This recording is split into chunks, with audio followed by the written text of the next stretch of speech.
আসসালামু আলাইকুম গাইস, আজকে আমরা কাঁকড়া ধরবো এবং সেটি ভাজা করে খাবো।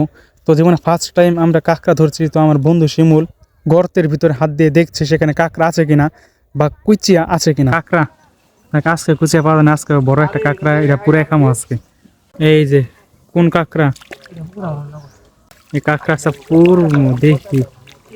কাঁকড়া খাইছে কোনো সময় শিমুল? কাঁকড়া খাই নাই। এরই মধ্যে আমাদের গ্রামের একটি ছেলে বাঁশ দিয়ে, যেটির মাথা চুকো ছিল, সেটি দিয়ে মাছ শিকার করলো। তো এটি থেকে সবাই তো অবাক। তো এটি হলো সেই কাঁকড়া যেটি আমরা পুড়িয়ে খাবো। ক্যামেরার মধ্যে কাঁকড়াটিকে ছোট লাগলেও বাস্তবে কিন্তু কাঁকড়াটি অনেক বড়।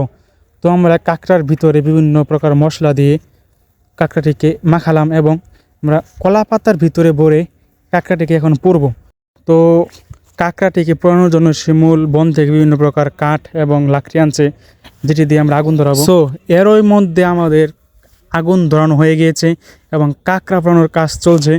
তো আমরা মিনিমাম 20 থেকে 25 মিনিট কাঁকড়াটিকে পোড়াবো এবং ভালোভাবে যেন ভিতরে সিদ্ধ হয় সেটি আমরা খেয়াল রাখবো।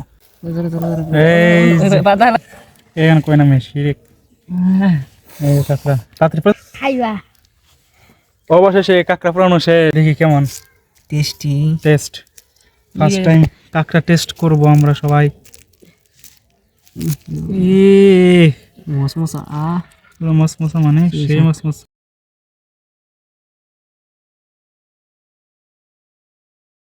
এরকম এটা যেটা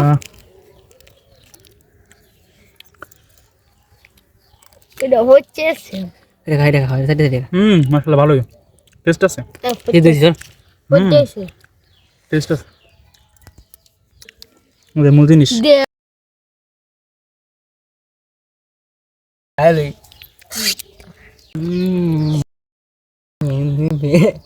মাশাআল্লাহ, যা খাইছি খালি পেট খারাপ না হইলে আল্লাহ, খালি পেট খারাপ হইলে ঝামেলা। টেনশন সেই সাথে